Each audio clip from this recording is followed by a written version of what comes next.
Estamos en la parte del campo eléctrico. Este es capítulo 3. La semana pasada solamente hice una pequeña introducción a este tema, ¿verdad? A lo que es campo eléctrico. Mencionamos la definición, cómo pasamos de lo que es la ley de Coulomb al campo eléctrico. La verdad que es bien fácil, ¿verdad? Si nosotros tenemos la ley de Coulomb, la fuerza entre cargas, entonces para pasar a lo que es campo eléctrico, lo que hacemos es únicamente escribir esto de otra forma. Lo escribimos de otra forma, de tal manera que la carga Q la factorizamos. La carga Q es sobre la que se ejerce la fuerza, ¿verdad? Entonces se factoriza esa carga Q, como pueden ver acá. La factorizamos. Y esto que está entre paréntesis es a lo que llamamos campo eléctrico. Una característica del campo que se puede ver aquí inmediatamente es que el campo depende solo de una carga a la vez, de una carga. Para que exista fuerza tienen que haber mínimo 2 cargas, ¿verdad? Para que exista campo solo tiene que haber una carga. O sea, si ustedes ponen una carga en el espacio, esta carga genera un campo inmediatamente. Ese campo cubre todo el espacio, hasta el infinito. Si es positiva, el campo se aleja de la carga, como lo aprendieron en física 200, ¿verdad? Y si es negativa, las líneas de campo convergen a la carga. Hablando de cargas puntuales, ¿verdad? Entonces, el papel del campo, los campos son invisibles, ¿verdad? Son abstractos. El papel del campo es que a través de él nosotros podemos comunicarle a otra carga la presencia, ¿verdad? Una carga le puede comunicar a otra carga su presencia a través del campo. ¿De acuerdo? O sea, por ejemplo, el Sol y la Tierra, ¿verdad? El Sol crea un campo gravitacional invisible también, y la Tierra siente la presencia de ese campo,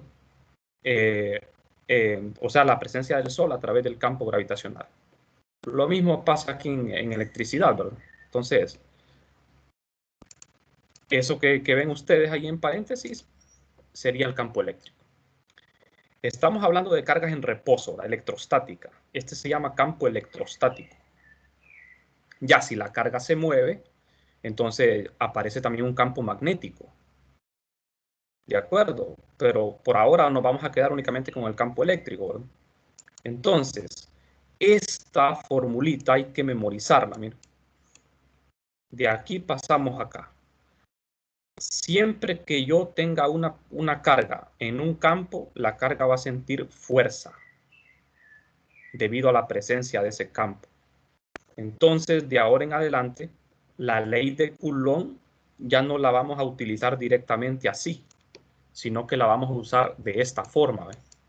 Primero vamos a calcular campo eléctrico y después la fuerza. Lo vamos a hacer de manera indirecta.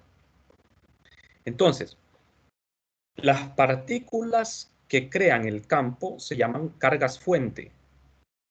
Y la partícula que siente el campo le vamos a llamar carga de prueba. ¿De acuerdo?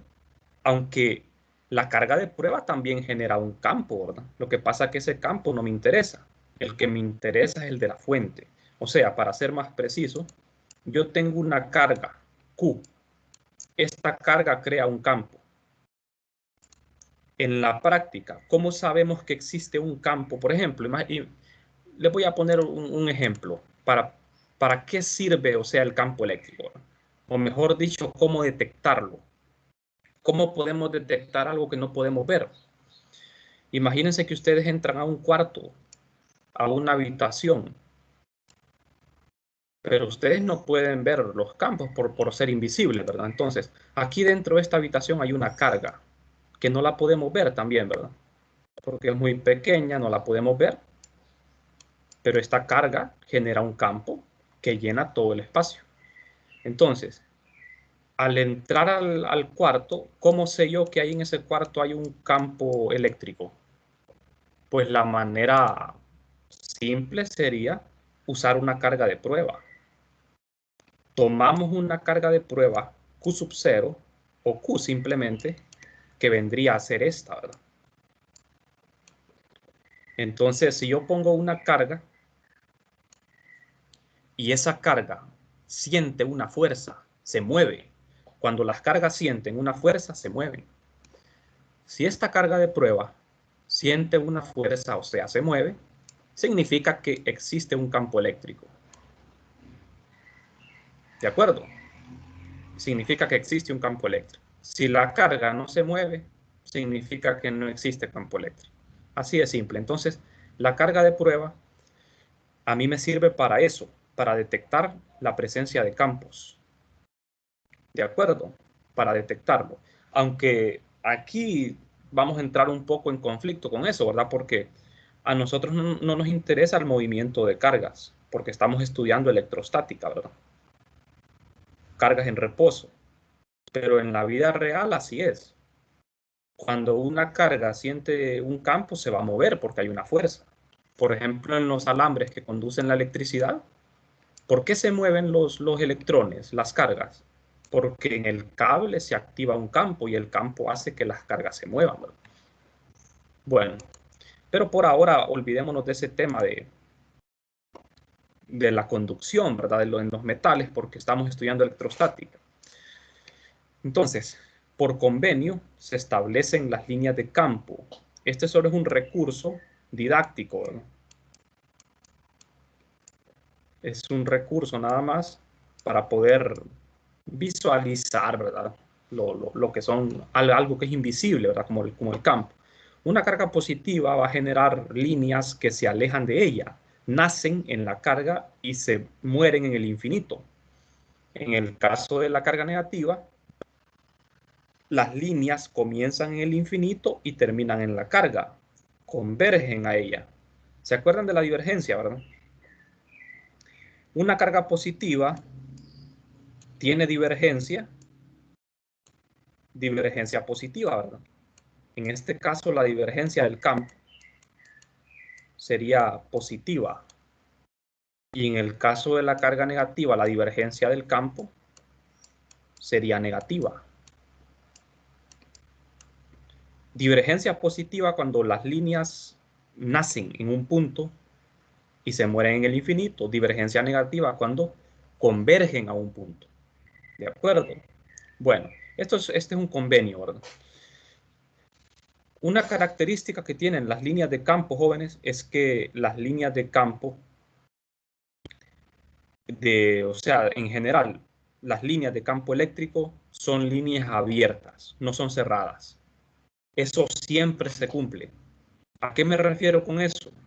Una línea abierta tiene un inicio y un final. Por ejemplo, esto es una línea abierta. Inicio, final. Y una línea cerrada, que no tiene comienzo ni final. Las líneas de campo eléctrico tienen esa característica que son líneas abiertas, nunca se cierran. Siempre tienen un comienzo y terminan en otra parte.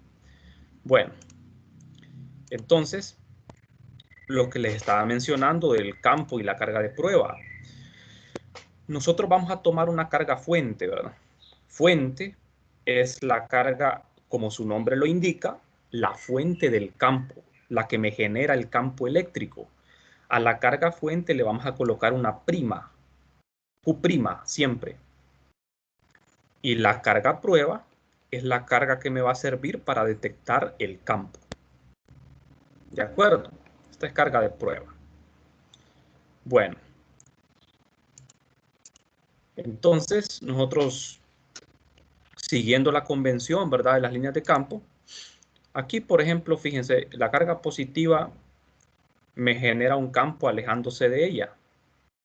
Ahora, independientemente de si exista carga de prueba o no, en ese punto siempre va a haber campo, en el punto P, el punto P llamado punto de campo. Entonces, cuando ustedes vienen y calculan el valor del campo en el punto P, donde no hay nada, después ustedes ponen una carga en ese punto P y tienen la fuerza. Fíjense bien, cuando asumiendo que la carga de prueba tiene signo positivo, ¿verdad? La fuerza va a ir en la misma dirección del campo cuando la carga de fuente es positiva, y la fuerza va a ir en sentido opuesto al campo cuando la carga fuente es negativa. También, ¿verdad? Hay que tener muy en cuenta eso. Acuérdense que estamos trabajando electrostática, jóvenes. Estas cargas no se mueven. Pero ustedes dirán, eso es imposible. ¿Cómo no se puede mover la carga si siente una fuerza? Lo que pasa que nosotros aquí estamos idealizando. Asumimos de que las cargas están como pegadas. Imagínense que están como pegadas a la pared. O sea que la fuerza eléctrica no es la única. Tiene que haber una fuerza mecánica, una fuerza externa que le haga contrapeso a la fuerza eléctrica. O sea, una fuerza en dirección opuesta a la fuerza eléctrica, de tal manera que la carga permanezca en reposo, ¿verdad? Porque de lo contrario se movería y ya no tendríamos electrostática. ¿Estamos de acuerdo, verdad? Las cargas en movimiento las vamos a estudiar hasta en 4.15, ¿verdad? Entonces, por ahora, vamos a asumir de que las cargas están en reposo. Bien. Cuando nosotros querramos calcular el campo en un punto P debido a más de una carga, lo que vamos a hacer es el principio de superposición. Eso ya me imagino que ya lo conocen, ¿verdad? En un punto P, punto de campo, vamos a sumar el campo producido por la carga 1 y el campo producido por la carga 2. El campo resultante sería este.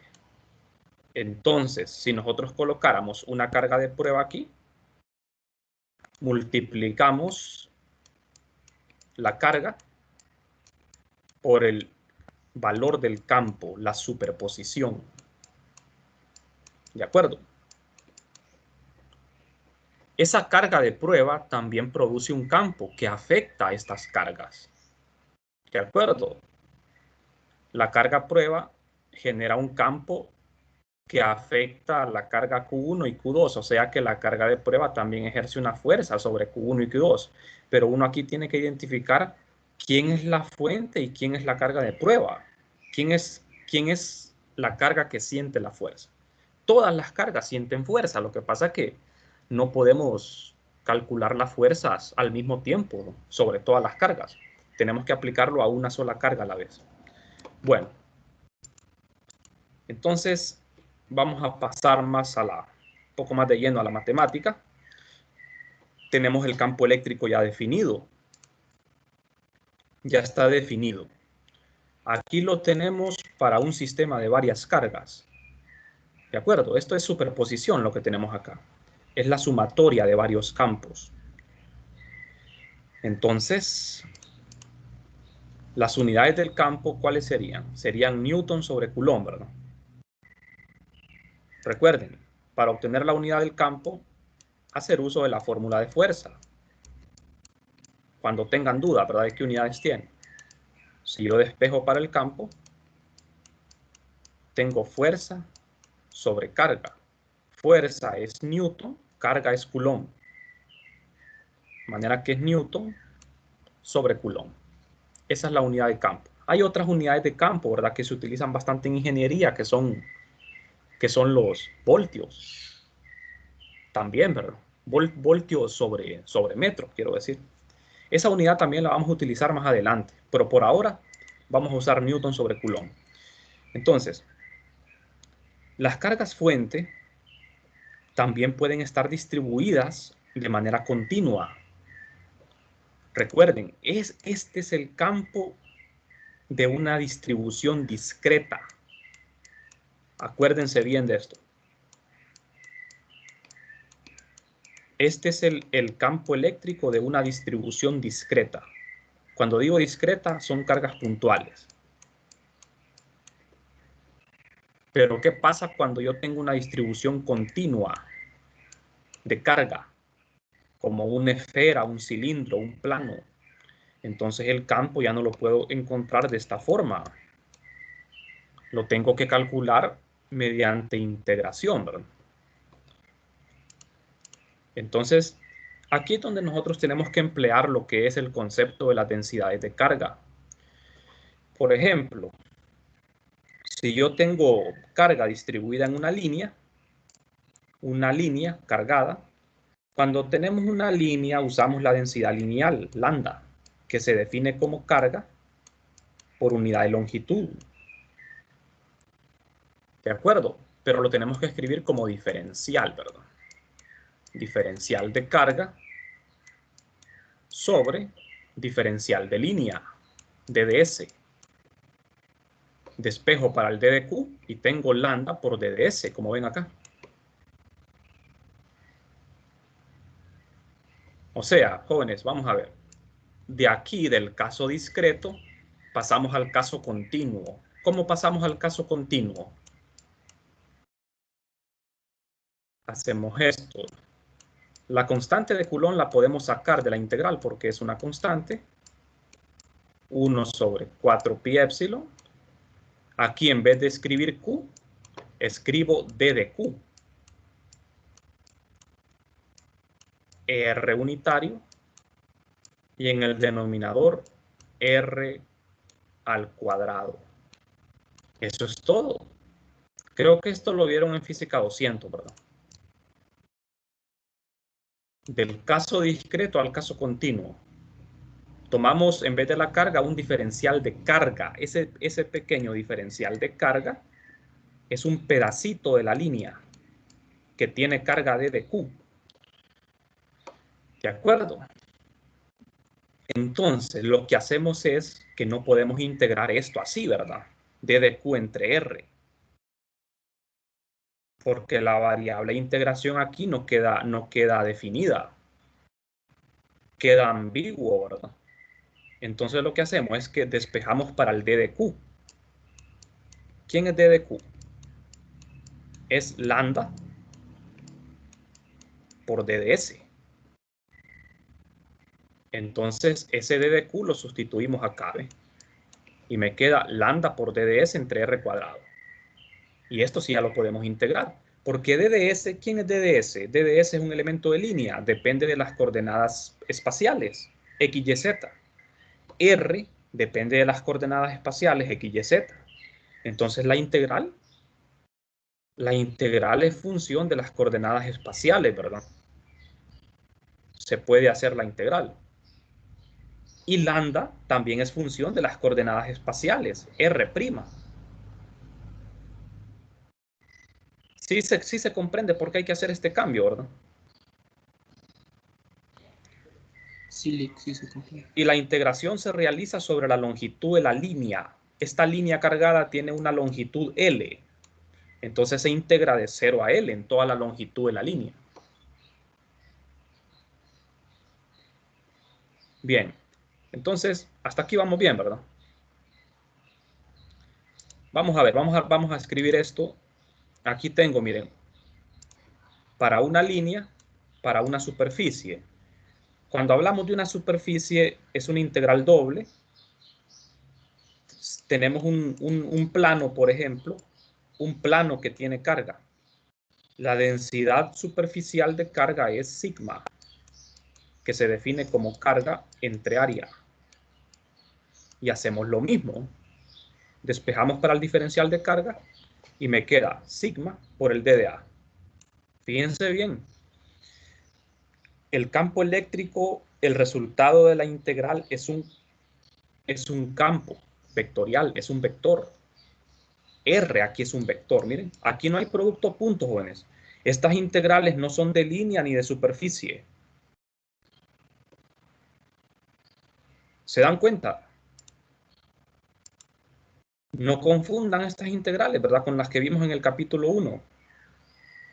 Esta es una integral sobre una línea, se integra sobre una línea, pero no es una integral de línea.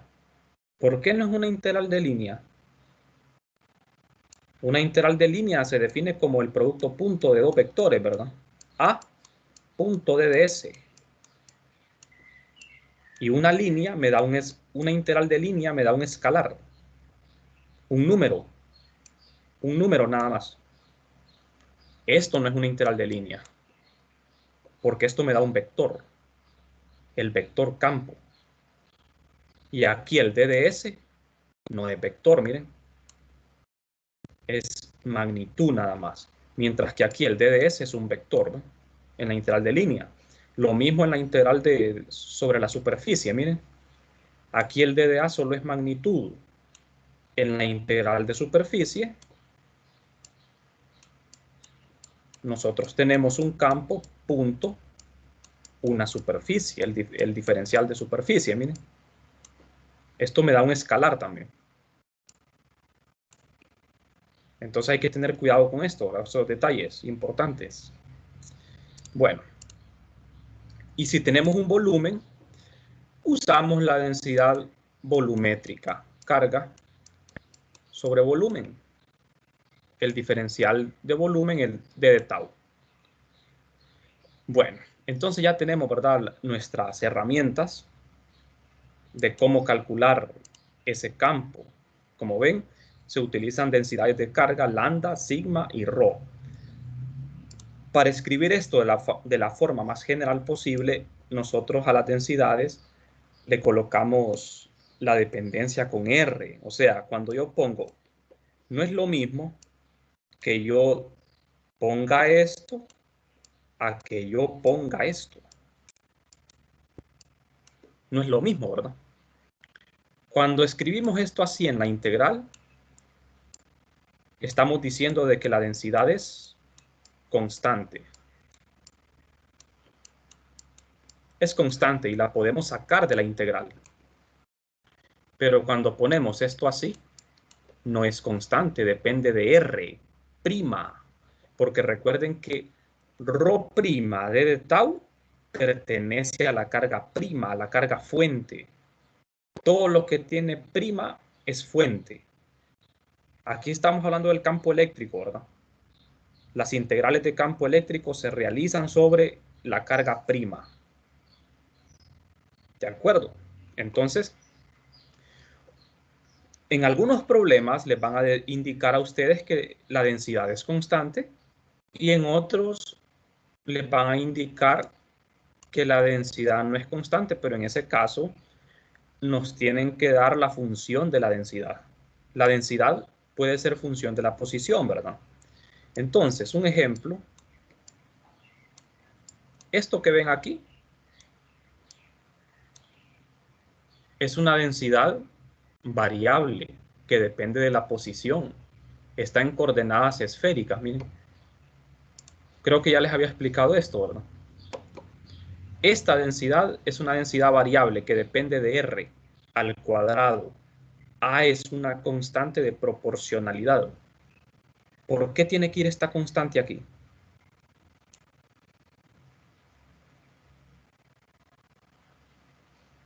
R es distancia, ¿verdad? R tiene unidades de metro.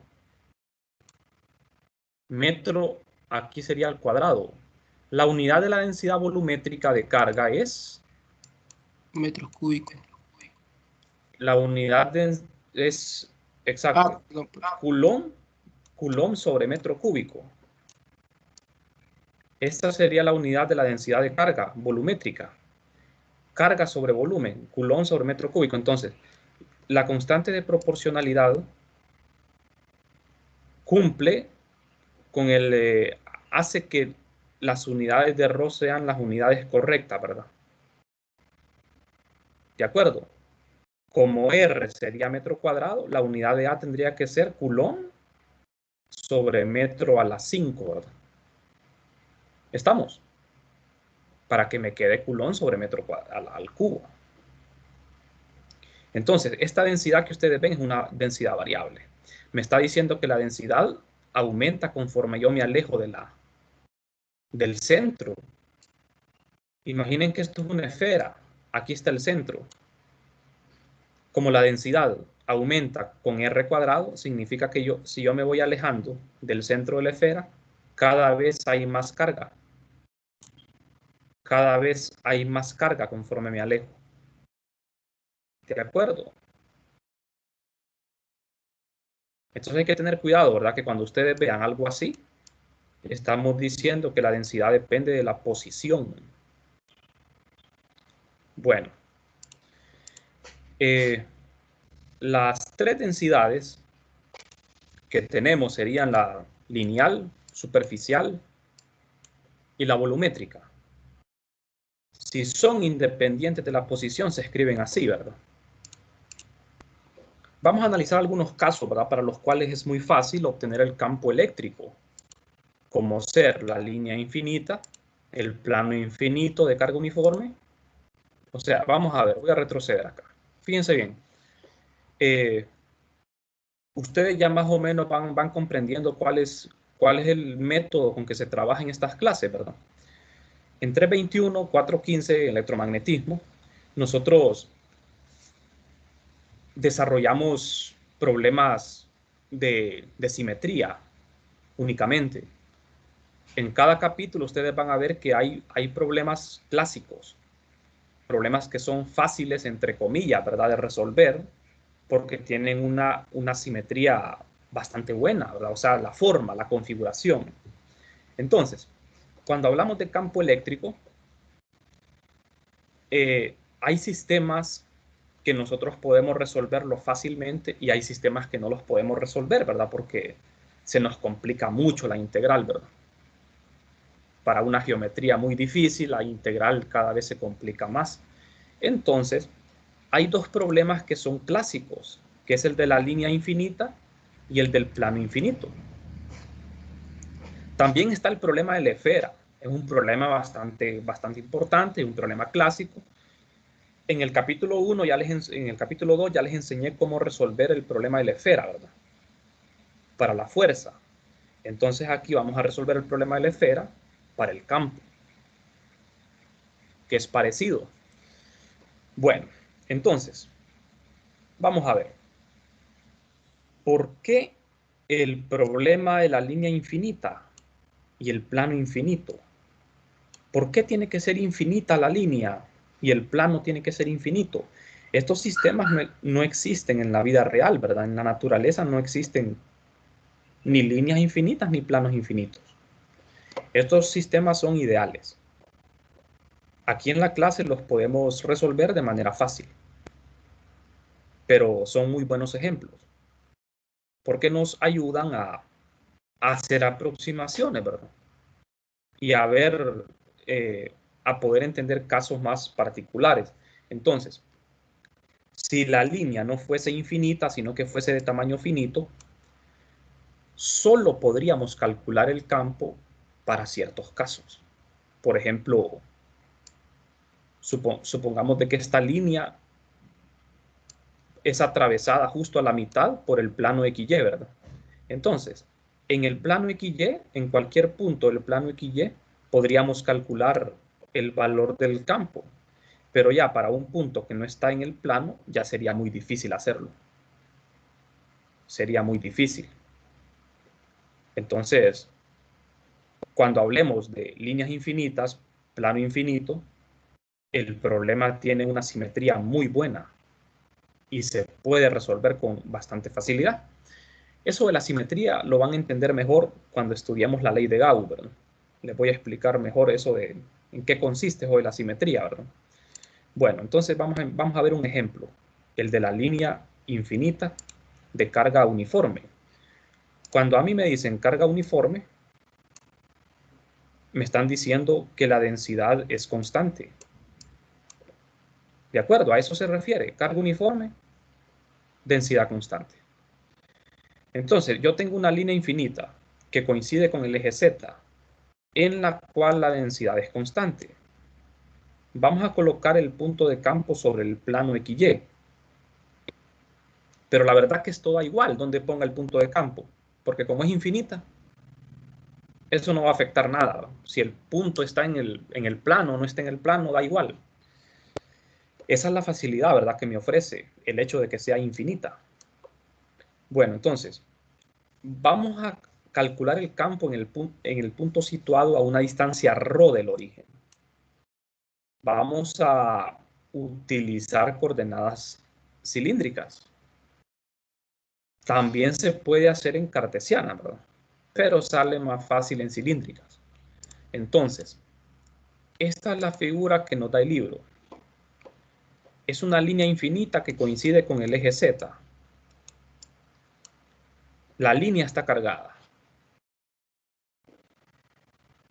En el plano XY, a una distancia ρ del origen, el origen se coloca sobre la línea, ¿verdad? Para mayor facilidad. Porque si usted pone el origen en otra parte, se complica la vida, ¿verdad? Entonces el origen lo colocamos sobre la línea. La distancia ρ queda arbitraria. Aquí se encuentra el punto de campo.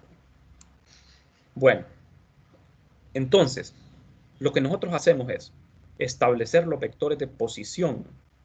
¿Qué es lo que localizamos? Recuerden que los vectores de posición son dos. R y R'. Estos son los vectores de posición, que pueden estar en cartesianas, esféricas o cilíndricas. En este caso están en cilíndricas. Entonces, yo tengo que acordarme primero quién es el vector de posición en cilíndricas. Es ρ unitario más z unitario. Esta es la forma general. ¿De acuerdo? Esa es la forma general en cilíndricas. Solo tiene dos componentes. ¿Por qué no aparece la componente phi? Porque ρ unitario depende de phi. Bueno, entonces, ¿qué voy a localizar yo con estos dos vectores? Voy a localizar cargas. Cargas o puntos de campo. En este caso voy a localizar con R' un diferencial de carga de la línea infinita. Y con R voy a localizar el punto de campo. De manera que R localiza el punto de campo. Como estamos en el plano XY, la coordenada Z es 0 y me queda ρ en ρ unitario. Y ya está, ¿verdad? El vector R' localiza la carga fuente, que en este caso es un diferencial, que tiene longitud de dz' y tiene carga de dq'. Entonces, el R' en cilíndricas tendría coordenada ρ nada más, z quiero decir. La coordenada ρ sería 0 porque estamos sobre el eje z, entonces sería z' en la dirección de z. Recuerden, el R' siempre localiza la carga fuente y el R el punto de campo. Estamos, ¿verdad? Ya con esto prácticamente tenemos gran parte del problema hecho, ¿verdad? Porque si usted plantea bien los vectores de posición, todo lo demás lo va a tener bien planteado. Pero si plantea mal esto, ya desde ahí ya tiene malo todo el problema, ¿verdad? Fíjense bien, el punto de campo no necesita estar sobre el plano XY. Si el punto de campo estuviese encima del plano XY, lo que cambiaría aquí es que el vector R tendría componente Z también. Pero eso no nos complicaría tanto el problema. Siempre lo podemos resolver, ¿verdad? Solo que la integral va a ser un poco más larga. Bueno, entonces esa es una ventaja de colocar el punto de campo en el plano XY, de que la componente Z se hace 0 aquí. Y también, o sea, ustedes se van dando cuenta, ¿verdad? Que la colocación del origen, el lugar donde yo pongo el origen y donde pongo el punto de campo es clave para que las cosas sean fáciles. Si este origen no lo ponemos en el punto, en donde está la línea, y el punto de campo no lo ponemos en el plano, el problema se vuelve más difícil. Bueno, entonces, hasta aquí todo bien, ¿verdad? Después lo que sigue es el vector de posición relativa, que es la resta de R menos R'. Este vector es fácil porque si estos dos están bien, este lo vamos a tener bien, ¿verdad? Bueno, entonces, jóvenes, vamos a ver, no sé si tienen preguntas hasta acá? El diferencial de carga, el DDQ, lo podemos colocar donde querramos. En la parte positiva de Z o en la parte negativa, eso no importa. Lo ponemos en la parte positiva para evitar un signo menos, ¿verdad? En la integral. Ahora, donde no se puede colocar ese diferencial de carga es en el origen. ¿De acuerdo? En el origen no lo pueden colocar, porque si lo ponen en el origen, el vector R' sería 0. Sería 0. Entonces, ¿en qué van a integrar? Se les haría 0 la integral. Porque no, recuerden que la variable de integración aquí es la variable que está primada. Z, aquí Z' es variable de integración. Rho no, Rho es una constante. Todo lo que está primado es lo que se va a integrar. Lo que no está primado no se va a integrar.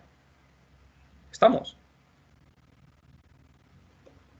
Si tuviese, por ejemplo, hay estudiantes que siempre cometen ese error, ¿verdad? Si yo tengo una línea finita, aquí está el origen, hay estudiantes que ponen el diferencial de carga en los extremos. Eso también está malo. El diferencial no se puede poner en los extremos ni en el origen, porque al colocarlo en los extremos o en el origen, el vector de posición R' no les queda arbitrario, les queda ya expresado, ya definido, ¿verdad? No les queda arbitrario. Y este vector me tiene que quedar arbitrario. O sea, lo que me refiero es que quede Z aquí representa una distancia arbitraria del origen al diferencial de DQ. Es una distancia arbitraria, válido para cualquier Z, ya sea positivo o negativo. Estamos, ¿verdad? Bueno, entonces, aquí pueden ver ustedes una mejor imagen. Tengo los vectores de posición, R', localiza el elemento de carga de DQ, R' localiza el punto de campo y R que apunta del elemento primado al punto de campo. Recuerden, jóvenes, que este R mayúscula, en realidad es lo que va a ir en la integral. R mayúscula es la distancia de la fuente al punto de campo. Es la distancia de la fuente al campo. En realidad es lo que importa, ¿verdad? Porque el valor del campo depende de la distancia de la fuente al campo. Bien, entonces, lo que hacemos es esto. Expresar los vectores. Esto ya lo hicimos. Sacamos el vector de posición relativa, que es esto. Sacamos la magnitud. Todos saben cómo hacer esto, ¿verdad? Usamos el teorema de Pitágoras. La raíz de las componentes al cuadrado. La componente ρ al cuadrado más la componente z del vector al cuadrado. O hay otra forma de hacerlo, que es haciendo el producto punto a ambos lados. Es otro método. Hago esto. En el lado izquierdo hago el producto punto R y en el lado derecho el producto punto de R prima punto R menos R prima. Hacen el producto punto en el lado izquierdo. El producto punto y un vector consigo mismo es R cuadrado. Y en el lado derecho, el producto punto de esto consigo mismo le da ρ cuadrado más z cuadrado. Despejan para R cuadrado, sacando raíz, y les queda esto. Y esto es la magnitud. Esto es lo que va a ir en la integral. Nada más que elevado a la 2, ¿verdad? Bueno. Entonces, como es una línea lo que voy a integrar, una línea infinita, usamos esta fórmula con la densidad lineal. Recuerden, jóvenes, que siempre tenemos que hacer el cambio de R unitario. Este R no lo podemos dejar así. Tenemos que cambiarlo por R vector entre R magnitud. Al sustituir este R unitario acá, me va a quedar lambda por R por D de S entre R al cubo. R cuadrado por R, R al cubo. Entonces siempre tenemos que hacer eso. Recuerden, el D de S' es D de Z'. Y ese no es vector, es solo magnitud. Entonces, la integral queda así, miren. Sacamos lambda porque esto es constante. Me queda R, vector, R al cubo abajo D de S'. Todo lo que aparece en el integrando depende de las coordenadas espaciales, ρ y z. Entonces, sustituyo. ¿Quién es el vector R? Es esto. D de S, D de Z. ¿Quién es R? ¿Quién es R? Es la raíz de ρ cuadrado más z cuadrado, pero elevado a la 3 es eso a la 3 medios. ¿Estamos? Hasta aquí todo bien, ¿verdad? Y los límites, como la línea es infinita, voy de menos infinito a más infinito. ¿Cuál es la variable de integración? Es z', solo hay una variable. Z', ρ es constante. Pero ¿cuántas integrales hay ahí? Hay dos, ¿verdad? Hay dos integrales, una componente en ρ y una componente en z. Son dos integrales.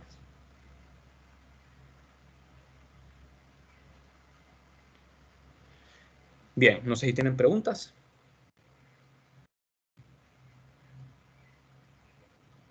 Está claro.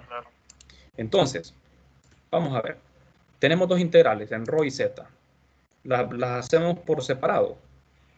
Cuando ustedes vayan agarrando experiencia aquí, ustedes van a ir identificando rápido, ¿verdad? Cuando una integral sea cero y cuando no.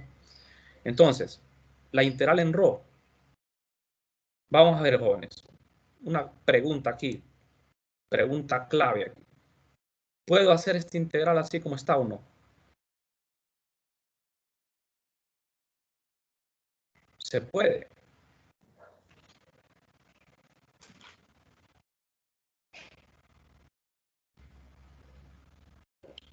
Voy a integrar en z'.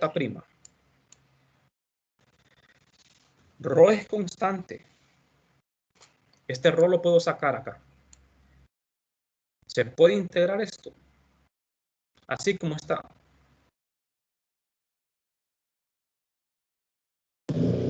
Yo digo que no. Ajá. ¿Por qué no? Por los límites Los de límites de integración. integración. No, pero los límites no son problema. La integral va a converger. Esta Las integral, coordenadas, yo creo. esta integral tiene solución. La pueden ver en las tablas, la pueden hacer ustedes ahí con cambio de variable trigonométrico, pero la pregunta es, así como está planteada, ¿así la dejo o la tengo que modificar? ¿Se acuerdan ustedes que ρ unitario Hay que es un modificar. vector que no es constante? Es un vector que depende de ¿qué? Depende de phi. ¿Se acuerdan? Sí. Es un vector que depende de phi. Entonces la pregunta mía es, ¿podemos dejar esto así o lo debemos cambiar?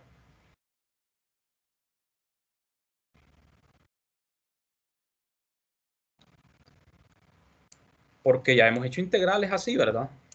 Por ejemplo, si yo tengo aquí ρ d de phi entre eso que está ahí abajo.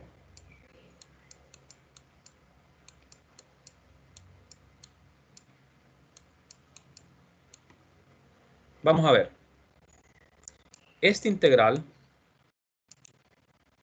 la podemos integrar así, como está. No, ¿verdad? Esta no, pero esta sí. Fíjense bien, en esta integral, en la de rho de dz', la podemos dejar así, no tenemos que hacer ningún cambio. El vector rho unitario se queda así como está. Porque rho unitario depende de phi, pero no depende de z. No afecta la integral. Pero cuando tengo esto así, rho unitario de phi, ahí sí tengo que hacer este cambio, ¿eh? Porque rho unitario depende de phi. O sea, cuando la variable de integración sea phi, tenemos que cambiar rho unitario siempre. Pero cuando la variable de integración no sea phi, no dependa de phi, no hay problema. ¿De acuerdo? No hay problema, o sea que se puede quedar así. Esa era la pregunta. Entonces, aquí tengo las dos integrales. Componente rho y z. Bien, no tenemos tiempo ya, ¿verdad? Entonces, vamos a dejar para mañana la finalización de este problema. Vamos a terminarlo. Ustedes pueden estudiarlo en su casa, ¿verdad? Pueden revisarlo, lo pueden integrar para que puedan irse adelantando, ¿verdad? No sé si ya tienen preguntas.